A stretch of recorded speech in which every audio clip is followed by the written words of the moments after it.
الشيطان الرجيم بسم الله الرحمن الرحيم الحمد لله رب العالمين يوما ذكره شرف للذاكرين يوما شكره فوز للشاكرين يوما طاعته نجاة للمطيعين صلی علی محمد و آله الطیبین الطاهرین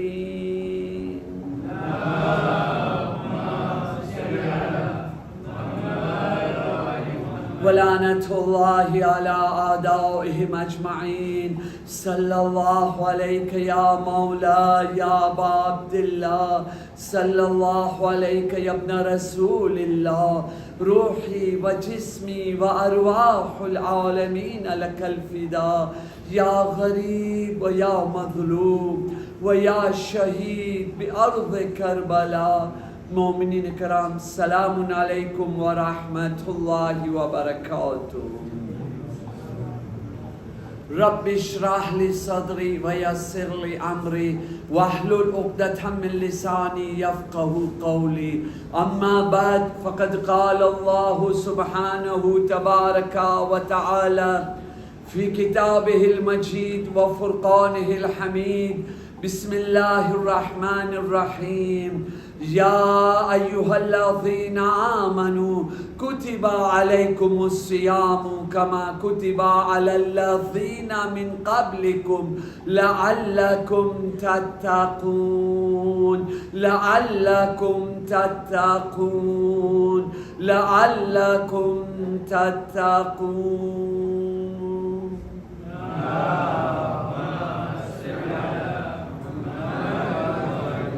લો મોમિનીન કરામ માએ મુબારક રમઝાન કેટલી તેજીની સાથે કેટલી જલ્દીની સાથે આપણા હાથેથી નીકળી રહ્યો છે રૂખસત થઈ રહ્યો છે 26મી રાત આવી ગઈ શાયદ હવે 3 રાત બાકી રહી હોય અને કાલની રાત 27મી રાત છે ખાસ સ્પેશિયલ રાત છે કાલે રાત બે લાઈનની એક દુઆ છે જે આખી રાત ઇમામે સજ્જાદ પહેરા છે ઇન્શાઅલ્લાહ એના બારામાં કાલે તમારી ખિદમતમાં જિક્ર કરવામાં આવશે ગઈકાલની એક બે નાની વસ્તુ બાકી રહી ગઈ છે વચમાંથી ટાઈમ ગોતીને મોકો ગોતીને એનો ખુલાસો બી પેશ કરી નાખીશ ઇન્શાઅલ્લાહ આજે હું તરત જ મારા અસલ બયાનની અંદર દાખલ થઈ જાઉં છું comment avoir l'effet permanent de la spiritualité આપણે શું કામ કરે કયો એવો કામ છે કયો એવો ફોર્મ્યુલા છે કે આપણે એની ઉપર અમલ કરે તો રૂહાની નૂરાની માનવી અસર લોંગ ટાઈમ આપણામાં બાકી રહે નાની મુદ્દત માટે નહીં આપણે ખરાબ માણસો નથી પણ આ મશીન જેવી જિંદગીની અંદર હાય હાયની જિંદગીમાં બધુંય ભૂલાઈ જાય છે તો હવે હું શું કરું કે ભૂલાય નહીં યાદ રહે અને હું મેરાજની મંજિલ ઉપર કાયમ થઈ જાઉં એ હાસિલ કરી શકું આપણા ઇમામે ઝૈનુલ આબિદીન અલૈહિસ્સલામ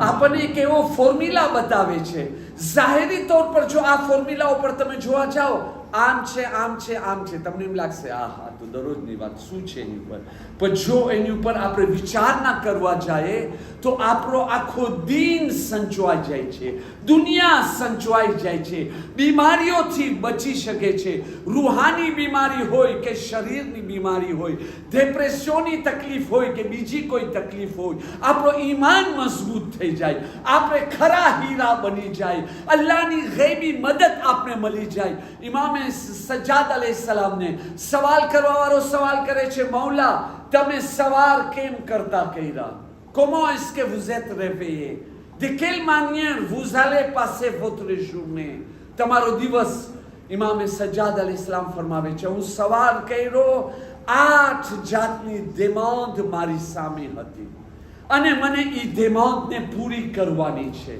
એ મારી ઉપર ફર્જ બને છે. સવાલ કરવા વાળો સવાલ કરે છે, મૌલા એ દેમાંત કઈ છે? તો કે પહેલી વસ્તુ અલ્લાહ તાલા પોતાનો ફર્જ, પોતાની વાજિબાત તલબ કરે છે. ઝૈનુલ આબિદીન, મારી આ વાજિબાત છે એને તો પૂરી કર. બીજો, રસૂલે ખુદા એની સુન્નત તલબ કરે છે કે તમે લોકો મારી સુન્નત ઉપર અમલ કરો.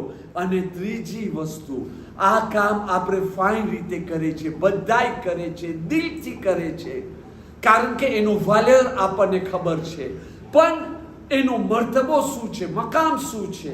આ ત્રીજી ઇબાદત કરવામાં આપણે ભૂલ ક્યાં કરી જાય છે. ત્રીજી વસ્તુ ઇમામ અલૈહિસ્સલામ ફરમાવે છે, મારી ઘરવાળી, મારા બચ્ચા, મારી ફામી વાળા ઘરનો ખર્ચની દેમાંત કરે છે, એ લોકોની જરૂરતોની દેમાંત કરે છે. ક્યાંય ઝૈનુલ આબિદીન, તારી ઉપર વાજિબ છે તું અમોને ખાવાનું આપ, પહેરવાના કપડા આપ, રહેવાનું મકાન આપ, ખર્ચા વાસ્તે બંદોબસ્ત કરી દેવે. ઇમામ અલૈહિસ્સલામ ફરમાવે છે, મારી ફેમિલી વાળા એ લોકોનો હક માંગે છે. આ ફામીનો હક થાય છે કે એ લોકોની જરૂરતોને પૂરા કરવામાં આવે. એમ નથી કે ફામી વાળા મગજ ખાઈ ગયા છે, જાન ખાઈ ગયા છે, બસ આખો દિવસ દેમાંતસ થાય છે ને, એમ નથી. એ લોકોનો ધ્રુવા છે. એનો મતલબ શું થાય છે કે આપણે સવારના ઉઠીએ તો પહેલો પ્રીમિયર પોઈન્ટ d'interrogation આપણી સામે એ હોવું જોઈએ સવાલ, ફામીની અંદર કોણ લોકા કેવી જરૂરત,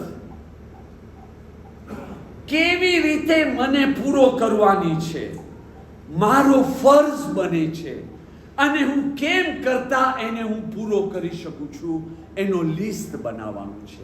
મારી ફામીની અંદર કોણ છે, જેની પાસે જેટલો વધારે પૈસો હશે, યાદ રહે આટલી જિમ્મેદારી બી વધારે છે. ઘણી વખતે આપણે દેવામાં લોભ કરે છે, પણ એની અંદર આપણી રોજીમાં નહુસત આવી જાય છે. કયામતના જવાબ દેવું ભારી પડે છે. એક સવારનો અક્ષર કહેતો રહું છું કે તમે લોકોને પસંદ છે કે તમે ગરીબ થાવ? ના. તમને પસંદ છે કે તમે મધ્યમ હાલતના બનો, કે બસ તમારી જરૂરત જ પૂરી થાય છે, કાંઈ બચતો નથી? ના. કેવા બનવું છે? અલ્લાહની મહેરબાનીથી પૈસાવાળા બનવું છે. તો પછી જ્યારે તમને પૈસાવાળા બનવું છે, જેટલો પૈસો વધારે હશે ને આટલી જરૂરતો પૂરો કરવું બી એ ફરજ વધારે બનતો જશે. પહેલો ફર્જ, બાયરી બચ્ચાનો હક અદા કર. અલ્લાહ આપ્યો છે, પૈસા છે, તો હવે તું જો, એમ તો નથી ને મા બાપને પૈસાની જરૂરત છે, મદદની જરૂરત છે, અને હું પૂરો નથી પાડતો. આ બી બહુ ખરાબ. જો આપણા મા બાપને આપણી મદદની જરૂર છે અને આપણે નથી આપતા, અને મા બાપ મજબૂર થઈને આપણે માંગવા આવે છે ને, તો આ મા બાપનો હક ઉપર જુલ્મ છે, આ અપમાન છે. એ લોકોનો દરજ્જો આટલો મોટો છે. ઇમામે સાદિક અલૈહિસ્સલામે ફરમાવ્યું, બનવું જ ના જોઈએ. નો સાને પાપા, બનવું જ ના જોઈએ. તારા મા બાપ આવીને તને કે દીકરા મને આ પૈસા આપને, આટલા મને દવાની જરૂર છે, આ જરૂર છે. ના, એની પહેલા તું જે છે ને સમજ, જાણ, અને એની પહેલા જઈને તું એને એ હકને અદા કરી લે. ફામીની બીજા લોકોનો જે હક છે એ તું પૂરો કરી લે. હા, પણ આટલો યાદ રાખવું, જરૂરત પૂરો કરવું એ વાજિબ છે. પેલો આ ખુલાસો જાણવું જરૂરી છે. ખ્વાહિશ પૂરી કરવું નહીં, દેખા દેખી પૂરી કરવી નહીં, જરૂરત પૂરી કરવું. જરૂરત પૂરી કરવાનો મતલબ શું થાય છે? જરૂરત એ નથી કે દરરોજ સ્ટેક ફ્રી બિરયાની હોવી જોઈએ. ના, જરૂરત એ નથી કે હર ખુશાલીના એક નવો સૂટ હોવું જોઈએ, કે જે €200 ને $200 હોય. બીજાની બૈરાઓ આટલો કિંમતી કપડા પહેરે છે, અમે કેમ ના પહેરે? કઈ મોઢે જાશું? ઇસ્લામની અંદર દેખા દેખીની જગા નથી. અને જો દેખા દેખી કર્યા છે, ભલે પૈસા છે, પણ દેખા દેખી કર્યા ને, હવે એ સૂટ ઉપર ખુમ્સમી વાજિબ આવી ગયો. કારણ કે તમે પહેરા શા માટે છો? દેખા દેખી જે મનાય છે આપણાની અંદર એના માટે તો ખૂબ એની ઉપર વાજિબ આવે છે. તો હવે જે છે કહેવાનો મતલબ શું? જરૂરતની વસ્તુને પૂરી કરવું એ વાજિબ છે. પણ એમ બી ના હોય કે પછી કંજૂસ બની જાય કે હવે પૈસા છે, હાલાત સારા છે, પણ તો બી જરૂરત પૂરી નથી કરતા. ના, એમ નહીં. કુરાન મજીદની આયત શું છે કે તમે તમારા હાથને ગલાથી નહીં બાંધી નાખો, આમ પ્રિઝોનિયર એટલે કંજૂસ ના બનો તમે. અને એવી રીતે બી હાથ તમે લોકો ખુલ્લા નહીં રાખો કે પછી તમે મુસીબતમાં આવી જાઓ એટલે હવે બધી ડિમાન્ડ પૂરી કરી રહ્યા છો, અસરાફ બી કરી રહ્યા છો. જ્યાં જરૂરત $100 પૂરી થાય છે તમે $1000 વાપરો છો. ના, એવી રીતે બી ના હોવું જોઈએ. ફામીની જરૂરત સ્ટાન્ડર્ડ પ્રમાણે પણ જરૂરત પૂરી કરો. તમને ખબર છે આ કેટલો મોટો ફરીઝો છે, કેટલી મોટી વાજિબાત છે કે માફ નથી. તવઝુલ મસાઇલ ઉઠાવો. એક ધની ઉપર વાજિબ છે એની ઘરવાળીને ખાવાનું આપે, કપડાં આપે, રહેવાનું મકાન આપે એની સ્ટાન્ડર્ડ પ્રમાણે. અને જો એ નથી પૂરો પાડી શકતો, આશરો નથી પૂરો પાડી શકતો, મજબૂર તમે મહેનત કરો છો એનો મતલબ એમ નહીં કે પૂરો થશે. ના, ઘણા માણસો બિચારા લાચાર હોય છે તો બી માફ નથી, તો બી ઈ ધની બાયડીનો કરજવાન છે. તો તમે વિચાર કરો આજે દુનિયા કહી રહી છે કે ઇસ્લામ જે છે બાયડીનો હક નથી રાખતો ને આમ છે ને. આવો હક કોણ આપ્યો છે બાયડીને? તો મતલબ શું છે? કરજવાન. કરજો ફક્ત ઈ નથી કે આપણે જે બીજા પાસે લીધા અને દેવાનું છે, ફક્ત ઈ નહીં. કયામતના દિવસે એનો જ સવાલ નહીં આવે કેમ આ કરજો પૂરો ના કર્યો. કયામતના દિવસે આ બી સવાલ આવશે, કેમ તારી બાયડી તારા બચ્ચાની જરૂરતોને પૂરા નથી કર્યો. ના, લાઝિમ છે પણ હા સ્ટાન્ડર્ડ પ્રમાણે. પછી જો એવા હાલાત છે તો બાયડીને બી એડજસ્ટ કરવાનું છે એવા હાલાત પ્રમાણે રહેવા માટે. પછી બધાય પાસે વિલા ના હોય, બધાય પાસે કાટ ના હોય, જો એ હાલત પ્રમાણે. અને હવે આવે આપણે જે છે અસલ બયાનની તરફ. અસલ બયાન છે કામકાજ કરવું. આવો, તમને ખબર છે એની ફઝીલત શું છે? જે બી માણસ મહેનત કરે છે, કોશિશ કરે છે, નોકરી કરે છે, વેપાર કરે છે, ખેતીબારી કરે છે, એટલે મહેનત કરે છે કે અલ્લાહ એને રિસ્ક આપે, પૈસો એને મળે. એનો મર્તબો ખબર છે શું કેટલો મોટો છે? આપણે ઘણી વસ્તુને સુઝેસ્તીમે કર્યા છે, એની અંદર એક વસ્તુ આ બી છે. આવો, એનો મર્તબો અલ્લાહ તાલા એવા માણસની સિક્યુરિટીની ગારંટી લે છે. તું હલાલ રોજી કમાવા વાળો છો, મહેનત કરવા વાળો છો ને, હું ખુદા તને હિફાજત અને અમાન આપીશ. હદીસે મેરાજની અંદર છે કે અલ્લાહ તાલા રસૂલે ખુદા સલ્લલ્લાહુ અલૈહિ વસલ્લમ ને કહે છે કે ऐ अहमद सल्लल्लाहु अलैहि वसल्लम,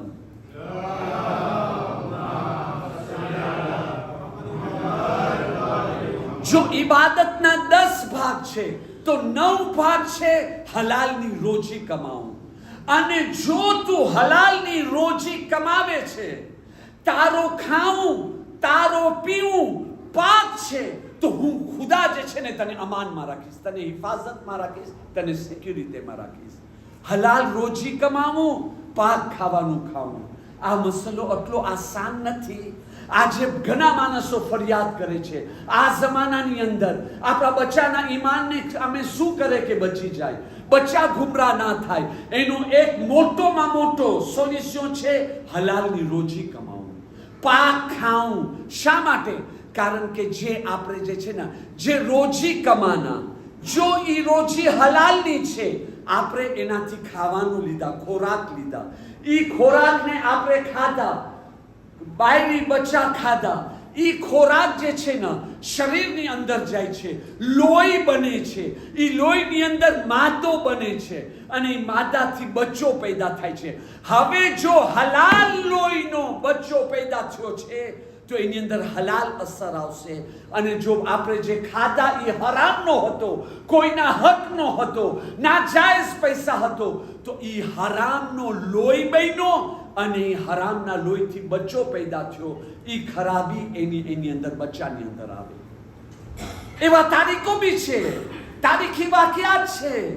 રસૂલે ખુદાને ગારું દેવા વાળો બચ્ચો ગારું દે છે. રસૂલે ખુદા કહે છે ગુસ્સે થવાની જરૂર નથી, વાંક એના બાપનો છે, હરામ રીતે જે છે ને રોજી કમાય છે. બસ એક જ બોલ કાફી છે કે કરબલાના મેદાનની અંદર ઇમામે હુસૈન અલૈહિસ્સલામ કહી રહ્યા છે, તમને થઈ શું ગયો છે કે મારા જેવો માણસ હુસૈન ઇબ્ન અલી તમને આટલો સમજાવે છે, આવા પ્રૂફ આપે છે, આવી દલીલો આપે છે, અને તો બી તમને અસર નથી કરતો? તમારા દિલ આટલા પથ્થરવાળા થઈ ગયા છે? એનો એક જ રીઝન છે કે તમારો પેટ હરામથી ભરેલો છે. એટલે જે પેટની અંદર હરામની ખોરાક હશે, જેના લોહીની અંદર હરામનો લોહી હશે, એની સામે ઇમામે ઝમાના બી આવશે ને તો આ હરામનો લોહી એની અસર દેખાડશે. એના માટે જરૂરી છે હલાલ રોજી કમાવું, અને કોઈનો હક રહી ગયો છે એ હક એને આપી દેવાનું છે. એ હક આપણે ખાઈ નથી શકતા. પછી હક ઇમામે ઝમાનાનો હોય, ખુમ્સનો હોય, કે જે ઇમામે ઝમાના અલૈહિસ્સલામે ફરમાવ્યું, એક સાઉન્તીન બી જે હલાલ સમજીને ખાધો છે ને, ખુદાની લાનત છે એની ઉપર, અને એના પેટની અંદર આગ ભરી રહ્યો છે. જેની ઉપર ઇમામે ઝમાના લાનત મોકલે એ માણસને તમે શું કહેશો? ઘણા માણસો હિસાબ નથી રાખતા, ઇસ્તીમાં શું, અને આમ હસેમાં એક પૈસો જો ઓછો રહી ગયો છે એ માફ નથી. પણ જો તમે 10 વધારે દીધા, કોઈ તમને નથી કહેતો 10 વધારે દે, કોઈ દેમાન નથી કર્યું. એના માટે બહેતરીન સોલ્યુશન શું છે? હિસાબો કિતાબ રાખવું. આપણે આવે આ વાત ચાલે. રસૂલે ખુદા સર્ટિફિએ તોબા કઈ છે. આપણે શબે કદરના તોબા કર્યા ને, આપણા ગુનાના માફી માંગ્યા ને, ઇન્શાઅલ્લાહ અલ્લાહ પોતાની મહેરબાનીથી આપણે બધાને માફ કરી દીધો છે. કરશે ને? ઇન્શાઅલ્લાહ કરી દીધો છે. પણ કોઈ સર્ટિફિકા આવી? એ સર્ટિફિકા ખપે છે? તમને દરરોજ મળે છે, તમને ખબર નથી. હા, સાંભળો, રસૂલે ખુદા સલ્લલ્લાહુ અલૈહિ વસલ્લમ કહે છે, જ્યારે કોઈ મોમિન હલાલ રોજી કમાવા માટે મહેનત કરે છે, કોશિશ કરે છે, અને રાતના આવીને થાકી જાય છે, અને થાકીને જ્યારે સૂઈ જાય છે ને, ખુદા એની મગફિરત કરે છે, એના બધા ગુનાહ માફ કરે છે. તમે વિચાર તો કરો, હું જ્યારે હાથ ઊંચો કરીને કહું છું, ખુદાવંદા મારા ગુનાહ માફ કર, અલ્લાહ કહે છે મારી રહેમતથી ના ઉમ્મીદ ના થાત અને માફ કરી આપીશ. પણ સર્ટિફિકા નથી આવી. કોઈ ચીજની શબે કદરના અમલ કર્યા, સર્ટિફિકા નથી આવી. પણ આપણે આ સવારથી સાંજ સુધી જેને રોજી કમાવા જાય છે, હલાલનો પસીનો ટપકે છે, એ હલાલનો પસીનો નથી ટપકો. તમે જ્યારે ઘરે પહોંચો છો ને, ઊભો રહેવાથી આજે પગ દુખી રહ્યો છે, આજે કમર દુખાય એવી છે, આજે આટલો થાક્યો છો, આજે હું જરા સૂઈ જવા માંગુ છું, જગાતો નથી, આટલો થાકી ગયો છો હું. અલ્લાહ તાલા, અલ્લાહની રહેમત એ ટાઈમ મુસ્કુરાય છે, રાજી થાય છે, અને અલ્લાહની રહેમતની આવાજ આવી રહી છે, જા તારો આ ગુનાહ માફ, તારી આ ગુનાહ માફ, તારા આ ગુનાહ માફ. તમે વિચાર કરો, એક વેપારી, એક નોકરી કરવા વાળો, હજી તો માફી નથી માંગ્યો ને અલ્લાહ આટલી માફી આપી રહી છે, પણ જો હાથ ઉઠારીને માફી માંગે તો એના ક્યાં ગુના નામે અમલમાં બાકી રહેશે? આ કેટલી મોટી દિવાર છે, કેટલો મોટો. આવો ઇમામે રઝા અલૈહિસ્સલામ ફરમાવે છે, તમ અલ્લાહુમ્મા સલ્લી અલા મુહમ્મદ. તમે કહો છો કેટલો મોટો અઝીમ કામ કરો છો. ઇમામે રઝા અલૈહિસ્સલામ ફરમાવે છે, એક મુજાહિદે રાય ખુદા જે જહાદના મેદાનની અંદર હથિયાર લઈને ગયો છે, કોઈ ગેરંટી નથી એ જીવતો આવશે કે નહીં આવે, કોઈ ગેરંટી નથી એ સલામત આવશે કે નહીં આવે. આંખો આવશે, હાથ કપાયેલો આવશે, આંખ ફૂટેલી આવશે, પગ કપાયેલો આવશે, અપાયજ આવશે, કેવી રીતે આવશે કાંઈ ખબર નથી. અને મેદાને જહાદની અંદર કેટલો ડર, કેટલો ખોફનો સામનો છે ને. એ ટાઈમ એને યાદ આવતા હોય, યા અલ્લાહ મારા નાના બચાવનો શું થશે? કેટલો ખોફ, કેટલી મોટી સેક્રિફિસ. એ લોકોની સેક્રિફિસથી તો આજે દિન જીવતો છે. પણ ઇમામે જામીનો સામીન ઇમામે રઝા ઇસ્લામ કે છે, એક મુજાહિદે રાય ખુદા જે જહાદના મેદાનમાં જાય છે ને જહાદ કરવા માટે, એને ઈ સવાબ નથી મળતો જે સવાબ રોજી કમાવા વાળા મહેનત કરવા વાળાને મળે છે. ઈ પણ દરરોજ હે ભાઈ, જહાજ તો દરરોજ નથી હોતો ને, ક્યારેક હોય છે ને, ઓકાઝિયોનલ હોય છે ને, ઈ પણ કેટલા દિવસનો હોય છે, 2 દિવસ 4 દિવસ 1 મહિના 6 મહિના. અહીંયા તો દરરોજની વાત થાય છે. દરરોજ રોજી કમાવા જઈ રહ્યા છો અને ઘરે આવીને સૂઈ જાઓ છો.